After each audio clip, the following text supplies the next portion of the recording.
Urine better signing না Jamie ম্যাকলারেনই কিন্তু first থেকে চান্স পাবে, মানে প্যানোসের সিস্টেমে কে বেটার ফুটবল খেলবে পুরো ডিটেলসে আলোচনা হবে কিন্তু তাই এই ভিডিওটা কিন্তু শেষ অবধি দেখতে হবে, ভিডিওটা কিন্তু একটু স্কিপ করা যাবে না।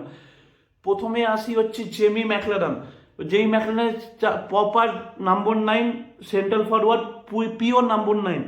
মূলত কি করে জেমি ম্যাকলারেন বক্সের মধ্যে গোল করার জন্য বেশি কার্যকর, মানে বক্সে যদি পায় গোল, খুব ভালো গোল করতে পারে। এবার ক্লিনিক্যাল ফিনিশার, সুযোগ পেলে দ্রুত শট করতে পারে আর ফিনিশ করতে পারে, দ্রুত শট করতে পারে, ফিনিশ করতে পারে। স্মার্ট মুভমেন্ট জেমি ম্যাকলারেন থেকে দেখেন তাহলে ডিফেন্ডারের পেছন থেকে রান করে বা ফাঁকা জায়গায় ম্যাকলারেন দাঁড়িয়ে থাকে বা সেখান থেকে রান করতে পারে।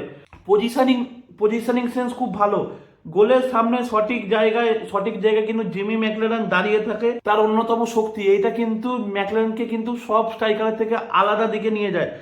লিঙ্ক আপ প্লে থাকে, সতীর্থদের সঙ্গে 1-to-1 কম্বিনেশন করে অ্যাটাক করে বা গোল করতে জানে, বল শুট করার মতো জায়গা থাকে সেখানে কিন্তু ম্যাকলারেন পাস দিয়ে দেয়।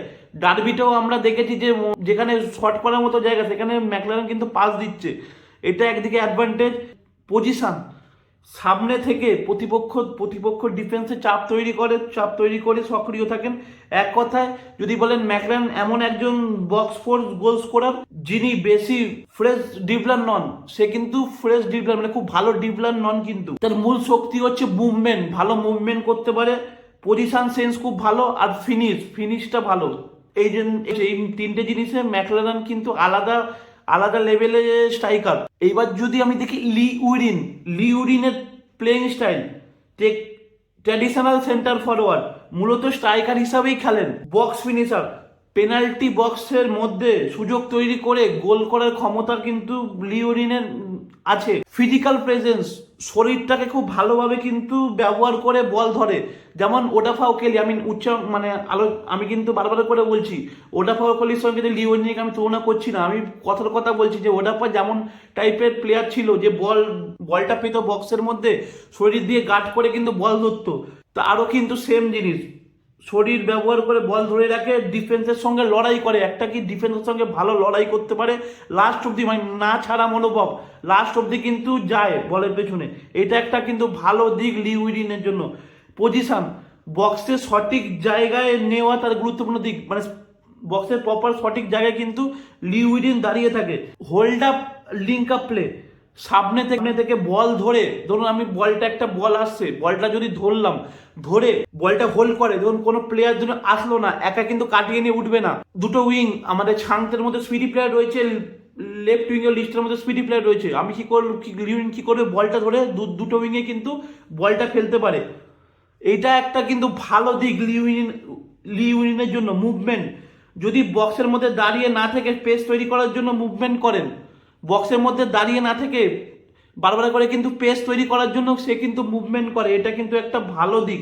এক কথা যদি বলেন লিউরিন হলো একদম physical number 9, box finisher, hold up striker, Mohun Bagan আক্রমণের টার্গেট ম্যান ধরনের ভূমিকা এ কিন্তু পালন করবে।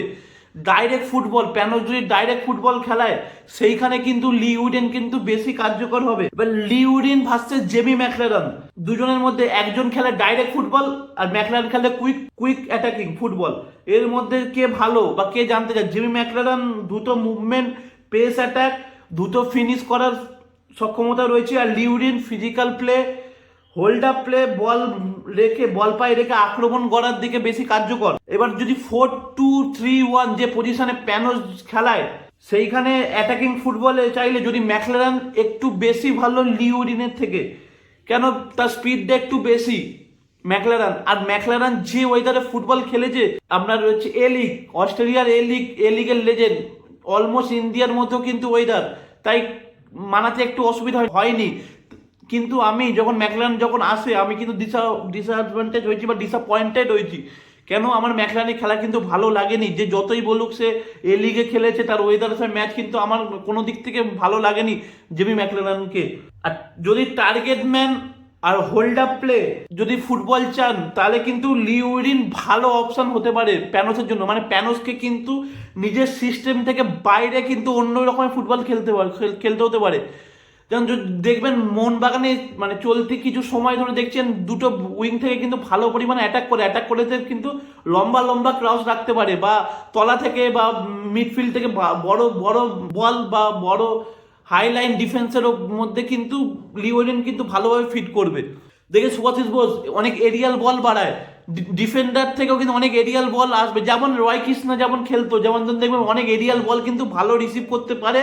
লিওরিনও কিন্তু সেই পজিশনে, ধরুন আপনার ম্যাকলারান রয়েছে, ম্যাকলারানকে যদি আপনি এরিয়াল বল বাড়ান, ম্যাকলারান কিন্তু হেডে ওকে খুবই খারাপ, হেড ওয়ার্ক কিন্তু দিতে পারে না, প্লেয়ারের পেছনে দাঁড়িয়ে থাকে দেখবেন হেডে কিন্তু একটাও এরিয়াল বল কিন্তু জিতবে না। কিন্তু লিউরিন যদি দেখেন, লিউরিন কিন্তু প্রপার কিন্তু প্রত্যেকটা বল কিন্তু এরিয়াল বল কিন্তু জিতবে, যেটার মধ্যে মানসিকতা রয়েছে, লড়াই করতে জানে। যদি সুভাশিস বোস বলুন, এই দিক থেকে আপনার অভিষেক টেকচাম্বল অভিমিতাই বলুন, বা মিডফিল্ড থেকে যদি লং বল আসে, যখন দেখবেন কোনোভাবে ছোট ছোট পাশে যখন আটকে যাচ্ছে, তখন কিন্তু ডাইরেক্ট ফুটবল খেলতে হবে, লং বলে খেলতে হবে। তখন প্যানোসের সিস্টেমে কিন্তু লিউরিন দিস বেটার জেমি ম্যাকলারেনের থেকে, এটা একদম দাঁড়িয়ে নোট করে নিন। প্যানোস কিন্তু নিজের সিস্টেম থেকে বাইরে ফুটবল খেলাতে হবে, টু তার এজ। এবার যদি কিছুদিন 2-3 বছর আগেকার লিউরিন এখনকার লিউরিন কিন্তু অনেক আকাশ পাতাল তফাৎ। 32 বছর বয়সে ইন্ডিয়ান এই ওয়েদারে কেমনভাবে মানাতে পারবে সেটাই এখন দেখার। আর ইন্ডিয়ার ওয়েদারে কিন্তু মানানো কিন্তু চাপ, ইন্ডিয়ান ফুটবলের মতো ওয়েদারে কিন্তু খেলেনি। সে খেলেছে কোথায়, লেবাননে খেলেছে, আপনার স্কটল্যান্ডে খেলেছে, স্কটিশ লিগে খেলেছে, জর্ডেনে খেলেছে, জর্ডেন প্রো লিগে খেলেছে, এরকম লিগে কিন্তু খেলেছে। এবার তার গোল স্কোরিং এবিলিটি যদি দেখেন, 44টা গোল করেছে, মানে 44টা গোল করেনি, 44টা গোল কন্ট্রিবিউশন, 32টা গোল, 13টা অ্যাসিস্ট মতো, টোটাল 44 কিন্তু গোল কন্ট্রিবিউশন রয়েছে। লাস্ট কিন্তু জর্ডান প্রো লিগে যদি খেলে থাকে, জর্ডান টপ টায়ার লিগে, সেখানে 6টা গোল করেছে, 6টা গোল, 3টে অ্যাসিস্ট করেছে। এবার খুব ধারাবাহিকভাবে যদি দেখেন ম্যাকলারেনের থেকে, আমি ইরুইনের একটা ডিসঅ্যাডভান্টেজ আছে। কি ডিসঅ্যাডভান্টেজ? সে কিন্তু মানে সবসময় ধারাবাহিকভাবে কিন্তু ফুটবল খেলে না। কোনো বছর ভালো খেলবে, কোনো বছর খারাপ ফুটবল খেলবে, কোনো বছর হেভি খেলে দেবে, মানে প্রচুর ভালো খেলে দেবে, গোলের পর গোল করে যাবে, কোনো বছর একদম সুপার ফ্লপ খেয়ে যাবে। এবার এটাই এখন দেখার যে লিউরিন কোন ভার্সানে আসে, ভালো ভার্সানে আসে না খারাপ ভার্সানে আসে। যাই হোক, আমি এখনো হাইপ করব না যে প্লেয়ারটা এখন খেলে মোহনবাগানে খেলুক, কেমন কি করুক না করুক, দেন তারপর কিন্তু দেখা যাবে। যদি মোহনবাগানে ফিট হয়ে যায় তাহলে কিন্তু মোহনবাগান সাপোর্টারদের জন্য কিন্তু অ্যাডভান্টেজ, প্যানোসের জন্য অ্যাডভান্টেজ। আর যদি ক্লিক না করে তাহলে কিন্তু প্যানোসের জন্য ডিসঅ্যাডভান্টেজ, প্যানোসের কিন্তু বিদায় ঘন্টা কিন্তু বেজে যেতে পারে। অলমোস্ট মোহনবাগান কিন্তু এইটা কিন্তু রিস্ক নিয়েছে বা জুয়া খেলেছে। 32 এজে এই প্লেয়ারটাকে সাইন করানো মানে একটু রিস্ক নিয়ে কিন্তু গেম খেলেছে। এখন ফাইনালি 6টা ম্যাচ কিন্তু সে কিন্তু মাঠের বাইরে, 6টা ম্যাচ কিন্তু সে খেলার মধ্যে নেই।